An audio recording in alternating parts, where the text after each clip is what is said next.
High, আমরা আসলে 3.5 ঘন্টার মতো একটা দীর্ঘ জার্নি বলবো, সেই জার্নি শেষ করে এই মুহূর্তে আমরা রওনা হয়েছি গলের উদ্দেশ্যে।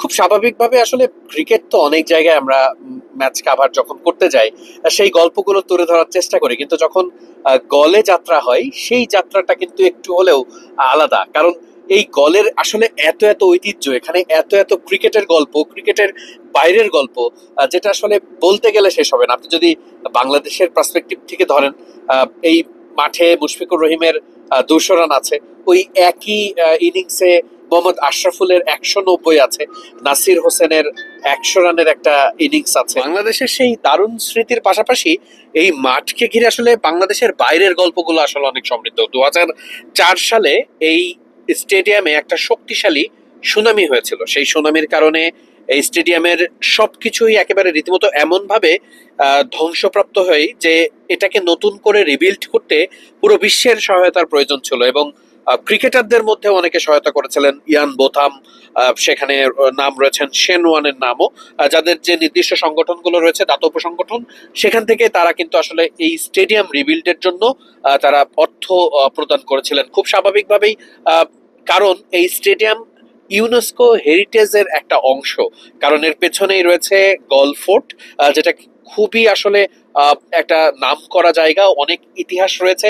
সেই ইতিহাসের প্রথম পাতায় যদি একটু যেতে চাই, সেটা হচ্ছে যে এটা যখন ব্রিটিশ কলোনির অন্তর্ভুক্ত ছিল শ্রীলঙ্কা, তখন কিন্তু এটা আসলে কোনো ক্রিকেট মাঠ ছিল না, এটা ছিল একটা রেস কোর্স ময়দান। অর্থাৎ রেস কোর্স বলতে যেটা আসলে বোঝানো হয়, এখানে বিভিন্ন ঘোড় দৌড় কিংবা এই ধরনের প্রতিযোগিতাগুলো আসলে অনুষ্ঠিত হতো তৎকালীন যখন আসলে শ্রীলঙ্কা, বাংলাদেশ, ভারত ব্রিটিশ এম্পায়ারের অধীনে ছিল। সেই সময় আসলে তাদের যারা এই শাসনটা করতো তাদের এই কাজে ব্যবহার করা হতো। পরবর্তীতে 1917 সালের পর থেকে এটি প্রথম অবস্থায় ক্রিকেট মাঠ হিসাবে ব্যবহার করা শুরু হয়। সবকিছু মিলিয়ে আসলে গলের যে ঐতিহ্য, সৌন্দর্য, সবকিছু আসলে অনেক নান্দনিক, এবং আমরা সেটা আপনাদেরকে আগামী কয়েকদিনে দেখানোর চেষ্টা তো অবশ্যই করব। আপনারা সেটার জন্য মিডফিল্ডের পর্দায় অবশ্যই চোখ রাখবেন। এই মুহূর্তে আসলে আমাদের সাথেই আমাদের একজন সিনিয়র সাংবাদিক আমাদের ভাই রয়েছেন, যার আসলে এই গলে অভিজ্ঞতা রয়েছে কাভার করার। আমরা একটু তার সঙ্গেও কথা বলবো। ইশতাক ভাই, আপনি তো গলে কাভার করেছেন, সেই গল্পটা যদি ছোট্ট করে বলতেন। আসলে আমরা যাচ্ছি, যেতে যেতে এই গল্পটা শুনতে নিশ্চয়ই ভালো লাগবে। মানে ওই সময়কার খুব সুইট কোনো মেমোরি বা এমন কোনো মেমোরি যদি একটু শেয়ার করতেন, যেটা আপনার এখনো মনে পড়লে আপনার ভালো লাগে। আসলে গলে ছিল মানে সেবার শ্রীলঙ্কায় ছিল আমার দ্বিতীয় সফর। আপনার 2012-তে আমরা শ্রীলঙ্কায় এসেছিলাম টি-20 বিশ্বকাপ কভার করার জন্য। তো তারপরের বছরে ছিল বাংলাদেশের গলে পূর্ণাঙ্গ সিরিজ শ্রীলঙ্কার বিপক্ষে।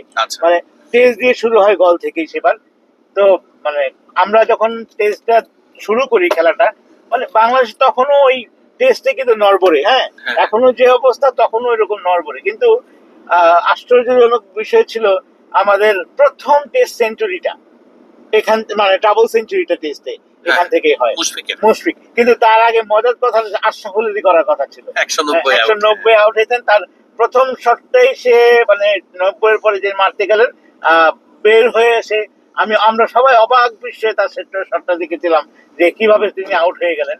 তারপরে মুশফিক কিন্তু সেই আক্ষেপটা পূরণ করেছে। মুশফিক এবং আশরাফুল কিন্তু আমাদের সেই ম্যাচটাকে এমন জায়গায় নিয়ে গেছেন, সাথে মমিনুল, নাসির হোসেনের 50। আমরা আমাদের টেস্ট ক্যারিয়ারে সর্বোচ্চ রানটা সেই গলের ম্যাচে আমরা করি। তো আমাদের জন্য ওই সিরিজ, ওই মানে খেলাটাই, টেস্টের ওই সময়টা ছিল একটা অন্যরকম চমকপ্রদ জিনিস, কারণ বাংলাদেশ টেস্টে তো এরকম ভালো করছিল না। হ্যাঁ, আপনার ডাবল সেঞ্চুরির জন্য কতদিন অপেক্ষা করতে হয়েছে একটা প্লেয়ার ডাবল সেঞ্চুরি করবে। হ্যাঁ, এটা আমরা ইন্টারন্যাশনাল ক্রিকেটে দেখতে পাচ্ছিলাম না, কিন্তু একই টেস্টে দুইজনের সুযোগ এসেছিল, মুশফিক সেই সুযোগটা লুপে নেয়। সবচেয়ে মজার বিষয় হচ্ছে যে আশরাফুল সেই ম্যাচে মানে সেঞ্চুরি করার মিস করার পরে প্রেস কনফারেন্স আসার কথা ছিল ম্যাচের দিনের শেষে, কিন্তু সে আইস বাথ নিতে প্রায় 1 থেকে 1.5 ঘন্টা সমস্ত সাংবাদিকদের বসিয়ে রেখেছিলেন। হ্যাঁ, এটা একটা খুব মজার বিষয় ছিল। আমরা অনেক অপেক্ষা করার পর 2 ঘন্টা পরে মানে আশরাফুল প্রেস কনফারেন্স আসেন আইস বাথ নিয়ে। তার মধ্যে আক্ষেপটা দেখেছি আমরা, সে 200টা মিস করেছেন। সবচেয়ে বড় ব্যাপার ছিল মুশফিক কিন্তু খুব মানে আমাদের একটা বড় জিনিস উপহার দিয়ে আসছিলেন। সে আমাদের সেই কথাগুলো আমার এখনো মনে আছে, মুশফিকের সেই প্রেস কনফারেন্সটা গলের। তো ওই গলের ওই টেস্টটা আমাদের জন্য অনেক কিছু কি বলে পরিবর্তনের সুযোগ করে দিয়েছিল।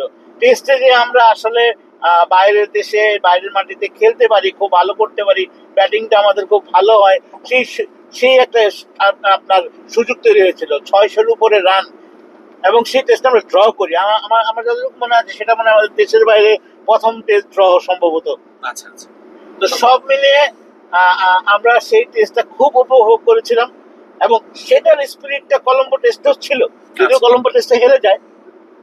আপনি বলতে পারেন শ্রীলঙ্কার বিপক্ষে প্রথম সাফল্য যেটা আমাদের টেস্টে ড্র, ওই কল টেস্ট, এইটা হচ্ছে শ্রীলঙ্কার বিপক্ষে আমাদের প্রথম সাফল্য। এখন পর্যন্ত আমরা 12টা সিরিজ খেলেছি শ্রীলঙ্কার বিপক্ষে, কিন্তু আমরা কিন্তু এখন পর্যন্ত কোনো সিরিজ জিততে পারিনি। হ্যাঁ, একটা একটা সিরিজ ড্র করেছি। তো ওই টেস্ট থেকে আমরা কিন্তু শ্রীলঙ্কার বিপক্ষে ধীরে ধীরে ভালো করতে শুরু করি। টেস্টে শ্রীলঙ্কা কিন্তু তখন অনেক শক্তিশালী দল। তো আমার কাছে মনে আছে সেই দিন। আর গল মাঠের আপনি যখন যাবেন, এক পাশে গল্ফ ফোর্ড, এক পাশে মানে মাঠ, যেইটা অসাধারণ সুন্দর, মানে এশিয়ার যতগুলো সুন্দর মাঠ আছে তার মধ্যে গল একটা। আপনি সুনামির গল্প বলছিলেন শুনলাম, তা ওই সুনামির পর পর বাংলাদেশের খেলা ছিল সেখানে, ঠিক আছে। সুনামির পরে মাঠটা যখন মানে পুরোপুরি নতুন করে ঠিক করা হয়, বাংলাদেশের মাঠে খেলতে এসেছিলেন, তো খেলতে এসেছিল। তো ওই সবকিছু মিলিয়ে আমি বলবো এখনো বাংলাদেশের জন্য, আমাদের সাংবাদিকদের জন্য, বাংলাদেশ ক্রিকেটের জন্য ওই গল টেস্টটা এখনো অনেক মানে গর্বের একটা মানে স্মৃতি হয়ে আছে। অবশ্যই অবশ্যই। আসলে গল্প তো অনেক আছে, আমরা এই গল্পগুলো করার জন্য আগামী কয়েকটা দিন আমরা পাবো। সেই সময় স্টেডিয়ামের ইতিহাস, ঐতিহ্য, এই স্টেডিয়ামের পেছনের গল্প, বাংলাদেশের ওখানে আসলে ঠিক কতটুকু সমাচার রয়েছে, সেই সব গল্পই আসলে আমরা আপনাদেরকে দেখানোর চেষ্টা করব। আপাতত আমরা আসলে গলের পথে যাচ্ছি, ততক্ষণ অবশ্যই মিডফিল্ডের সাথেই থাকবেন। আপনাদেরকে অসংখ্য ধন্যবাদ।